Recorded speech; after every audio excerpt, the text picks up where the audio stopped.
Guppy കുഞ്ഞുങ്ങളുടെ വളർച്ച എങ്ങനെ പെട്ടെന്ന് കൂട്ടാം, ഗപ്പികൾക്ക് കൊടുക്കേണ്ട ഫുഡ്, കുഞ്ഞുങ്ങൾക്ക് എന്തൊക്കെ ഫുഡാണ് കൊടുത്താൽ ഗപ്പി കുഞ്ഞുങ്ങൾ പെട്ടെന്ന് വളർന്ന് വലുതാവുക എന്നൊക്കെയാണ് ഈ ഒരു വീഡിയോയിൽ നിങ്ങളുമായി പങ്കുവെക്കാൻ പോകണം കേട്ടോ. അപ്പോൾ ആ തുടക്കക്കാർ നമ്മളെ വീഡിയോ ഫുള്ളായി കാണാം കേട്ടോ. എന്നാലേ നമുക്ക് എങ്ങനെയൊക്കെയാണ് കുഞ്ഞുങ്ങളെ റേസാക്കി എടുക്കേണ്ടതെന്നൊക്കെ മനസ്സിലാവുള്ളൂ കേട്ടോ. അപ്പോൾ എല്ലാവരും ഫുള്ളായിട്ട് വീഡിയോ കാണാം കേട്ടോ. ആദ്യത്തെ 2 ആഴ്ച ഈ ഒരു ചെറിയ ബേസിലിട്ടുണ്ട് നമ്മളെ കുഞ്ഞുങ്ങൾ വളർത്തിയിടുക. എന്നാലേ കുഞ്ഞുങ്ങൾ പെട്ടെന്ന് വളർന്ന് വരുള്ളൂ കേട്ടോ. കുഞ്ഞുങ്ങൾക്ക് നല്ല രീതിയിൽ ഫുഡ് കുഞ്ഞുങ്ങൾ എടുത്താലോ കുഞ്ഞുങ്ങൾ പെട്ടെന്ന് വളർന്ന് വലുതാവുള്ളൂ കേട്ടോ. ചെറിയ ഒരു സ്പേസിൽ വളർത്തിയാൽ കുഞ്ഞുങ്ങൾക്ക് പെട്ടെന്ന് ഫുഡ് എടുക്കാൻ പറ്റും. അതിന് മെയിനായിട്ട് ചെറിയൊരു ബേസിൽ ആദ്യത്തെ 2 ആഴ്ച വളർത്തി വലുതാക്കാൻ പറയണം കേട്ടോ കുഞ്ഞുങ്ങളെ.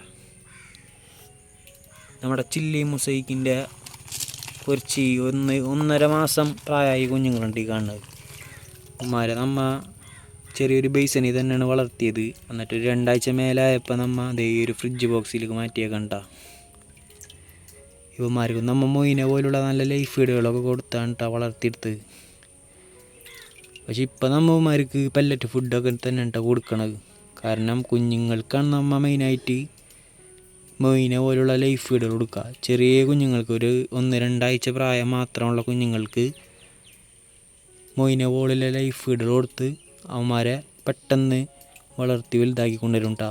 ഇവന്മാരെന്ന് പറയണത് എന്ത് ഫുഡ് വേണമെങ്കിലും കഴിച്ചോളും.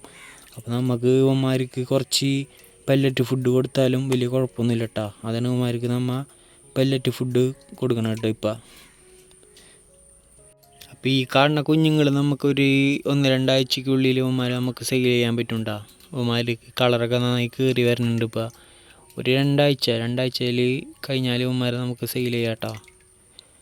നമ്മുടെ ചില്ലി മൊസൈക്കിൻ്റെ കുഞ്ഞുങ്ങളിനൊരു അപ്പോൾ കുഞ്ഞുങ്ങളൊക്കെ എല്ലാവരും നല്ല രീതിയിൽ വളർത്തി വലുതാക്കി കൊണ്ടുവരാം കേട്ടോ. നമ്മുടെ ഇന്ന് ബ്രീഡായ കുഞ്ഞുങ്ങളാണ് ഈ കാണുന്നത്. ഇവന്മാരുടെ ടാങ്കിൽ എന്ത് ചെയ്യും, നമ്മൾ ഒരു ചെറിയൊരു വാഴയില ഇട്ട് കൊടുത്തിട്ടുണ്ട് കേട്ടോ. ഈ വാഴയിലയുടെ ഉപകാരം എന്ന് പറഞ്ഞാൽ നമുക്കറിയാലോ, ഇൻഫുസോരിയ ഇതിൽ ഈ ഒരു ബേസിൽ ഫോമായിട്ട് കുഞ്ഞുങ്ങൾക്ക് കഴിക്കാൻ പറ്റും കേട്ടോ. നമ്മൾ ഫുഡ് കൊടുത്തില്ലെങ്കിലും വലിയ കുഴപ്പമൊന്നുമില്ല.